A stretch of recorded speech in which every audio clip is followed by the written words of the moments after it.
Hello, Pittdick here. This video is going to be a bit experimental, but just bear with me. I found something really intriguing in Mario Kart World that I'd like to share with you all. I swear it's something interesting, but first, to preface, I need to talk a bit about the development of Mario Kart 64. I'll start this off by saying I absolutely love looking into pre-release content of games. I find it fascinating to look at how games were put together and how a lot of the time the initial plans of a game isn't how it turns out by the end of development. Anyways, Mario Kart 64 being the first Mario Kart on Nintendo's very first fully 3D console, Nintendo had big plans, some too ambitious for the hardware to handle. From wanting full 3D modeled racers to stages that were, for one reason or another, scrapped. But for a deeper look into the whole picture, I recommend either the Cutting Room Floor or the YouTube channel Beta64, because today I want to focus on just two cut stages in particular. Firstly, I'll read this excerpt from a developer interview from 1996. There were a number of courses we had to drop, too.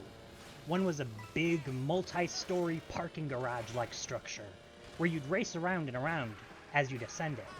At first, we thought it would be a nice, realistic track, and that it would be really fun, but when people actually played it, the constant turning and turning as you went up quickly made them feel sick.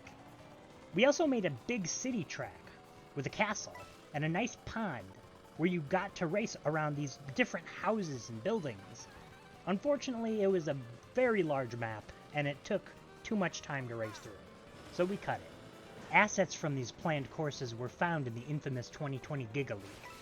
Unfortunately, we don't have the fully modeled parking garage, but the same can't be said about the city. A quick side note I want to insert here, I find it funny that they were concerned about the size of the city track, and went ahead and made a ridiculously large Rainbow Road, so much so that in future games, you only take one lap around the track, broken into 3 sections. Anyway, I was playing Mario Kart World's Free Roam and driving through Crown City when I came across this. A fully explorable parking garage. There's even a mission at the top where you have to drift all the way down to the bottom. After almost 30 years, there is finally not only a full city track, but a fully explorable parking garage. And the garage isn't even a route in the Crown City track. It's just there for the free roam. And that's why I personally love Mario Kart World so much, is that it gave the developers the opportunity to put in things that they wouldn't necessarily pay as much attention to, if not for the whole free roam gimmick. If this were just another Mario Kart, something like this city would be much more linear, as to not confuse the player. But with the free roam, they can put these little details in because they want the player to stop and explore. Notice details that you wouldn't really pay attention to when speeding by during a race. And it allowed them to revisit these ideas that they wanted in a game as far back as 1996. And I really hope that the developers themselves consciously made that choice due to those unfulfilled plans. I'm Pittdick, and thank you for watching.